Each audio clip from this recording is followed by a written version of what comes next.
Medical assistance in dying has drawn attention to the inequalities within our society, as some living with a non-life-threatening disability, experiencing poverty, or are unable to access housing are seeking MAID. Multiple reports outline that some Canadians have requested MAID because they could not afford proper housing, generating concern that assisted death is a solution for societal challenges. It's being used so that we don't have to address the very clear fact that the government does not provide enough support, that our healthcare system has severe blind spots, that anytime we discuss things like the housing crisis, we aren't acknowledging a portion of the population. Montrealer Jacques Comont met with a doctor to see if he's eligible for MAID last September. The 66-year-old sought assisted suicide after services provided from his local community services centers changed. As a quadriplegic, Comont said he's lived a fulfilling and happy life due to home care services. But following the changes in these services last summer, he said that new orderlies have performed services incorrectly. He's not familiar with these workers as he once was. And when he contacted the CLSC, they were little help. To my knowledge, there has been few or even not any case in Quebec. I know that there has been some cases in Canada and the rest of Canada, but it's very, very few persons. Poverty is really not a reason to have MAID. If the patient has a disease with poverty or a disease with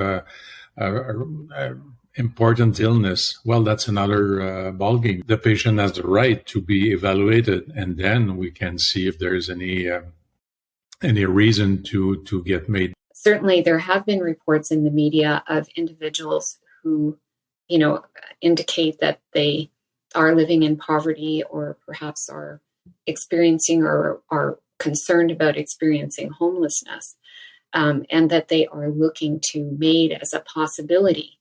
But the lack of social supports or homelessness are not eligibility criteria for assisted dying. Some of these individuals may have medical conditions, whether they're physical or mental disorders, that would qualify them for assisted dying. But those are the things that would qualify them for assisted dying, not the fact that they are living in poverty or that, they may be experiencing homelessness. There have been 5 cases where veterans experiencing post-traumatic stress disorder were offered assisted suicide by a now suspended Veterans Affairs Canada caseworker. The case is currently under investigation by the Royal Canadian Mounted Police. In the Australian province of Victoria, doctors aren't allowed to bring up MAID unless they're asked about it, so you don't get these sort of coercive scenarios. Those living off of disability support from the government are finding it hard to make ends meet. Disability support rates are low across the country to varying degrees. In Canada, one of the most recent cases is 59-year-old Jackie Holyoke, an Ontarian living with debilitating fibromyalgia. She's on the Ontario Disability Support Program, but says that it doesn't provide enough money to live off of. Holyoke receives $1,228 a month from ODSP. After rent, she's left with about $80 a week to cover groceries, pharmacy bills, and other expenses. She also has to pay for things like shower chairs and walking aids. In order to have some accommodations paid in your apartment, in order to have a mobility aid, so like something like a wheelchair or a manual or motorized, even like a cane, a walker. If you want those things to be paid by the government, you need to go through the healthcare system. You need to go through medical professionals, and consultations to see those people take months. We can't just stay 2 months without showering or without using our toilet. So we have to pay all of that out of pocket, and then there's no way to get that money back.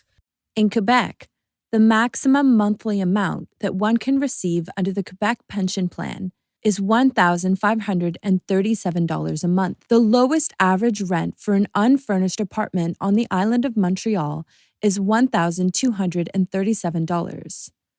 The average cost of food is $350 per month for a single person. But this average is rising. If you pay the lowest average price of rent and buy the average amount of groceries, you will be in a deficit of $49 while living off of the maximum amount paid for by the Quebec Pension Plan. Subsidized housing services are available to Montrealers living with a disability. Cindy McKay is a board member of Les Habitations Adaptées et Accessibles Tongo, a housing cooperative that is partially subsidized and made for those living with a disability. It's a service for people with disabilities who are autonomous but yet still need assistance. It's just us being on our own and just being able to live independently. Paul says that it's not always easy to access housing co-ops like Tongo. The wait list can sometimes be literally like 10 years. And obviously that's unacceptable. I think having more of those is essential for disabled and able-bodied people alike. As housing prices soar and accessibility to seek mental and physical health services are backlogged, will we see more cases of Canadians requesting MAID? We're not allowing disabled people to thrive and to grow old in Canada anymore. Nobody can make an enlightened decision about this topic if we're not providing people with options. If one person is being failed by the system and chooses to end their lives, which we know of a few examples of, then that tells you something about the system itself.